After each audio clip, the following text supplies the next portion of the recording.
En esta película descubriremos más cosas acerca de las modernas centrales y veremos un modo muy distinto de generar la energía necesaria para la producción de electricidad.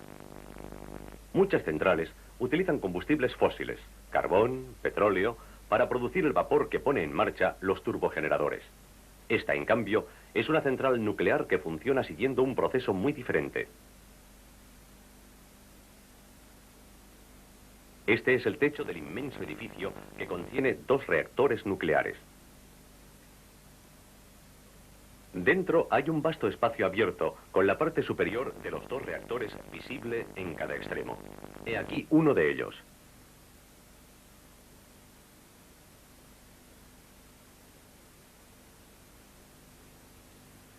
En la sala de control, los ingenieros mantienen un control estricto de los procesos que se producen en el reactor, al objeto de que éste suministre la cantidad de calor justa para producir el vapor que necesitan los generadores situados en otro edificio. En cada extremo de la sala de control se supervisa uno de los 2 reactores. Dentro del reactor, el gas se calienta hasta unos 350 grados centígrados por efecto de las reacciones nucleares que allí tienen lugar. Unas pantallas anuncian las temperaturas de las diferentes partes del reactor. Esto es una especie de visión esquemática que muestra lo que ocurre en lo más profundo del reactor. ¿Qué aspecto tiene el combustible?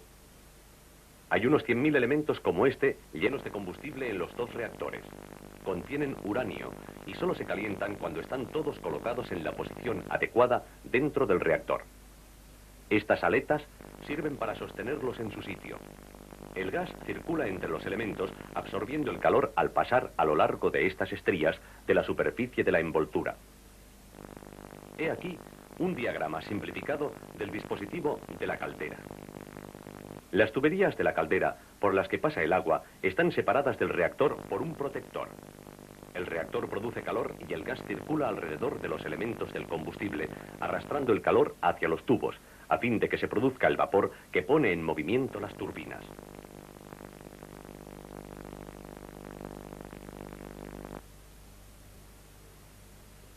El gas utilizado para transferir el calor desde el reactor a las tuberías de la caldera es el dióxido de carbono, CO2. Llega a la central en forma líquida en grandes camiones cisterna y se almacena en tanques hasta su utilización. Cada uno de los reactores está encerrado en un grueso armazón de hormigón dentro del edificio del reactor.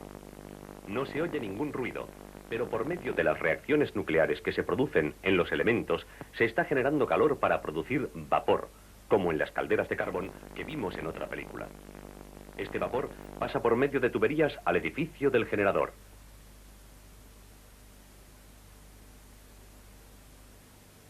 De nuevo, en el centro de control podemos ver la temperatura del vapor que sale de las calderas.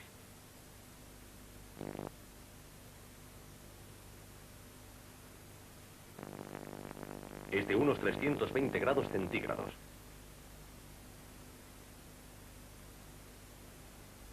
No hay chimeneas, pues un reactor nuclear no produce humo.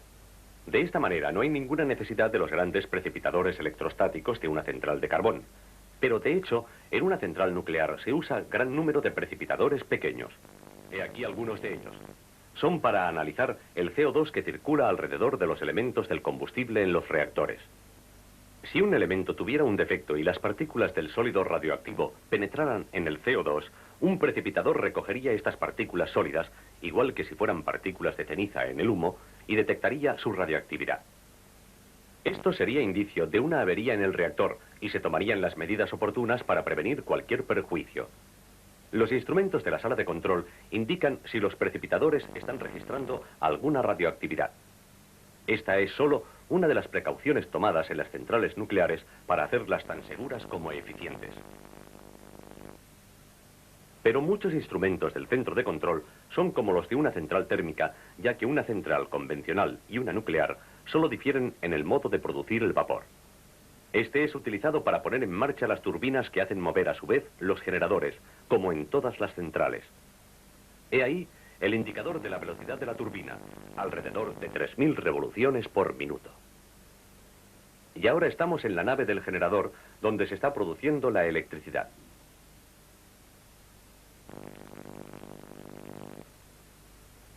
Es una central más pequeña que la de carbón, pero produce 1000 millones de vatios de electricidad. Observemos el generador. Aquí vemos el interior de una de las turbinas. Se ha quitado la cobertura para efectuar alguna reparación.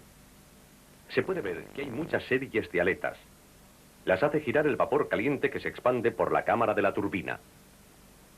Genérese como se genere el vapor, sea en una caldera de carbón, sea en un reactor, como aquí, se utiliza el mismo tipo de turbina. Dentro de esta cobertura hay una turbina como la que hemos visto, movida por el vapor a alta presión, producido por la caldera situada en el edificio de los reactores. El vapor que sale de esta primera turbina pasa luego a turbinas de baja presión, contribuyendo todas a hacer girar un solo eje. Los grandes conductos de arriba llevan el vapor de baja presión hasta estas turbinas. Las turbinas realizan el mismo trabajo que la manivela de la demostración de laboratorio del film anterior. Ponen en movimiento este generador de corriente alterna que consta de un gran electroimán que gira dentro de un dispositivo de bobinas. Aquí gira el electroimán y no la bobina, como sucedía en el modelo de laboratorio, pero el efecto es el mismo. En el modelo se usaba un imán permanente. El gran generador usa un electroimán que necesita ser cargado por una especie de mini generador llamado excitador. Helo aquí, al extremo del eje.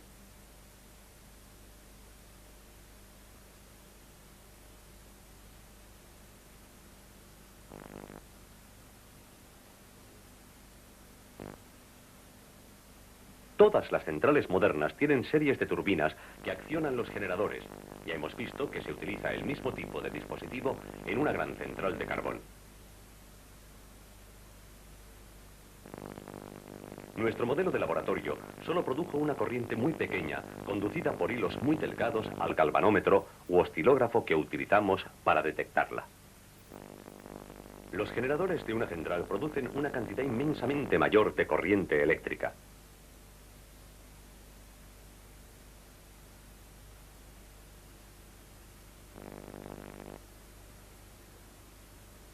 Aquí se puede ver la cubierta de alguno de los cables por los que pasa la corriente al salir de la sala del generador.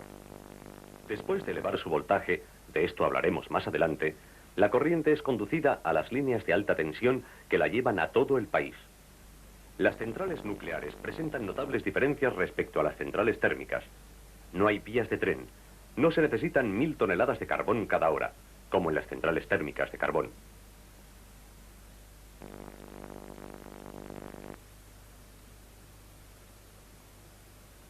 Además de los trenes y de los grandes stocks de carbón, en nuestra central también están estas gigantescas torres de refrigeración. ¿Para qué sirven? Ya vimos que cuando el vapor sale de las turbinas, se enfriaba en un condensador para volver al estado líquido y así entrar de nuevo en las calderas. El agua que circula por los conductos del condensador, después de ser utilizada, también ha de volverse a enfriar para poder ser utilizada de nuevo. Es el agua que circula por el condensador, no el agua que sale de las calderas y turbinas, la que se enfría en las torres de refrigeración. Son grandes chimeneas huecas de hormigón de diseño especial, como veremos. Una gran cantidad de agua se pierde en forma de vapor en lo alto de las torres, de modo que hay que compensar estas pérdidas con grandes cantidades de agua que se extraen, por ejemplo, de un río próximo. En el interior de las torres, el agua que circula por el condensador cae en forma de lluvia y es enfriada por una corriente de aire frío que asciende por la torre. El agua sale del condensador a unos 30 grados centígrados. En la torre llega a unos 20 grados centígrados y el proceso puede reanudarse. El agua cae desde la altura de 1/3, aproximadamente, de la torre. Encima hay un gran espacio vacío. Los lados están curvados hacia adentro, cerca del extremo superior. Y esta forma particular es la que produce un flujo constante de aire que entra por abajo y sale por arriba. Las torres de refrigeración son un rasgo prominente de muchas centrales del interior del país. Sin embargo, esta central nuclear está junto al mar y por tanto no hay torres de refrigeración, ya que se usa el agua del mar para condensar el vapor que procede de las turbinas. Cuando ha pasado por los condensadores, vuelve al mar. Esto no tiene por qué perjudicar la vida marina. Los condensadores están debajo de las turbinas. En el curso de este proceso se pierde gran cantidad de calor. Esta es una de las razones de que solo se consiga transformar en energía eléctrica un 25% de la energía calorífica producida en el reactor, mientras que una central térmica puede transformar un 35% de la energía del carbón en electricidad. Esta pérdida de calor no puede evitarse, es una ley básica de la física. Pensemos, por ejemplo, en todo el calor que se pierde por la parte superior de las torres de refrigeración. Hay otro tipo de pérdida en una central de carbón. Cada día se producen miles de toneladas de ceniza. Esta se separa de los precipitadores, se mezcla con agua y se lleva a través de conductos hasta unas balsas inmensas revestidas de hormigón. A medida que la materia sólida se sedimenta, el agua puede bombearse y utilizarse de nuevo.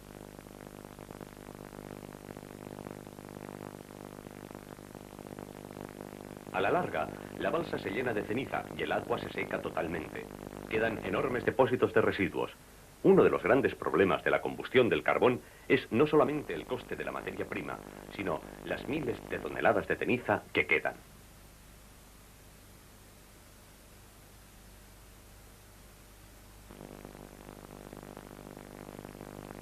Una parte puede venderse, por ejemplo, para la construcción de carreteras. Aquí tenemos la construcción de una nueva autopista, en la que se están usando grandes cantidades de ceniza de las centrales. Pero el ritmo de construcción de carreteras es insuficiente para consumir todos los residuos de ceniza. La producción de electricidad requiere el consumo de otros combustibles. La energía pasa a través de las torres de alta tensión, pero cada uno de estos vagones vacíos significa que se han quemado 30 toneladas de carbón. En una central nuclear la situación es muy distinta. Cada elemento del combustible dura hasta 2 años y puede ser reprocesado para suministrar más material para la industria nuclear. Para traer nuevo combustible de vez en cuando y para sacar los residuos solo se necesita una carretera.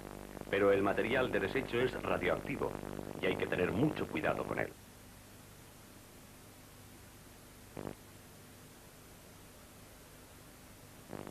Este modelo muestra un importante rasgo de la transmisión de la electricidad enviándola a donde se necesite. Observemos estas dos bombillas. Una brilla mucho más que la otra. Observemos ahora nuestra central de laboratorio. Las dos bombillas reciben la misma corriente y así las dos brillan igual. A lo largo de una de las líneas de transmisión se suministra una corriente de 6,5 voltios. Ahora bien, cuando la electricidad pasa por un conductor, una parte de energía se gasta calentando el hilo, y cuanto más larga es la línea conductora y más alta la corriente, mayor es la pérdida.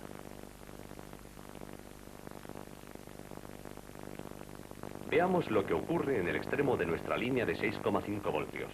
La bombilla brilla solo débilmente.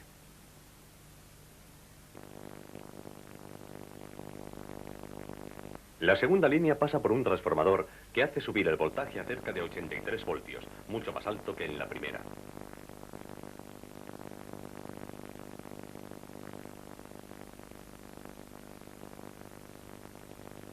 La línea es de la misma longitud que la primera, pero hay menor pérdida de energía porque el voltaje es mayor y la corriente es más pequeña. De nuevo se la transforma a 6,5 voltios y puesto que ha habido una pérdida menor, la bombilla brilla mucho más que la primera. Comparemos las dos bombillas. La que ha sido alimentada por una línea de alto voltaje y por tanto con corriente pequeña es mucho más luminosa. He aquí un transformador experimental. Tiene un núcleo de metal dúctil. Rodearemos un lado con una bobina primaria de 1200 espiras de hilo, conectada a las salidas de corriente alterna de 240 voltios. Después colocaremos una bobina secundaria de 5 espiras en el otro lado. Cerramos el circuito y conectamos la bobina secundaria al voltímetro.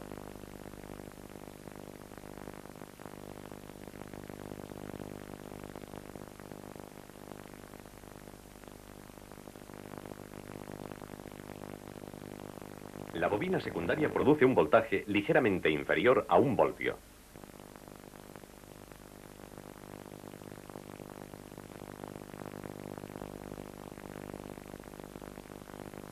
Ahora colocamos una bobina secundaria de 7 espiras.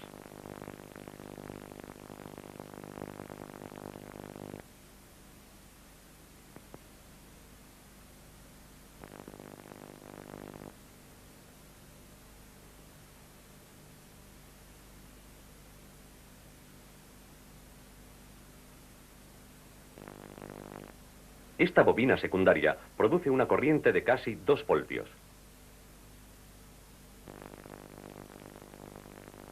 Finalmente ponemos una bobina secundaria de 15 espiras.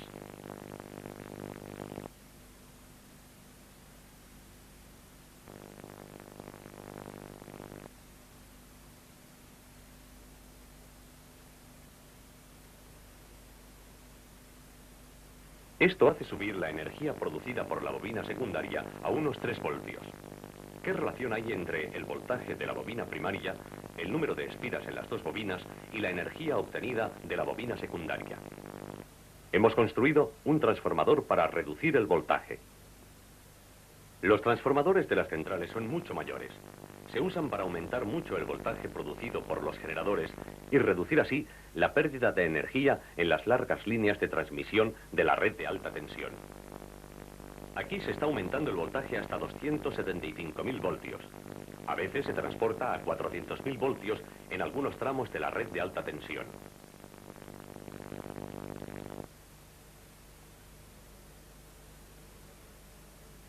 El voltaje es reducido por otros transformadores en las subcentrales de la línea y luego la electricidad pasa a las casas y fábricas.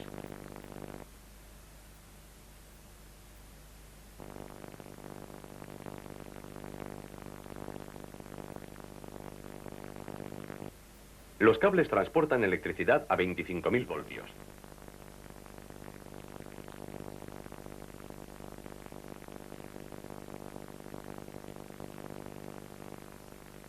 En el interior de las locomotoras y otras unidades de tracción ha de ser reducida antes de suministrarla a los motores. Para eso hay que instalar transformadores.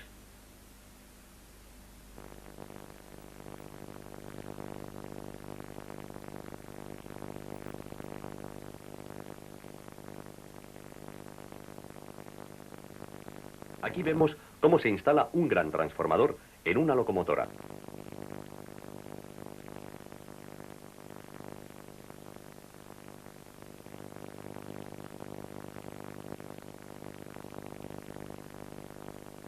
Es una pieza muy pesada y ocupa mucho espacio en el interior de la locomotora. Pero vale la pena hacerlo así, pues la desventaja del peso extra que hay que llevar viene contrarrestada con mucho por la mayor eficiencia de la distribución de la energía a alto voltaje.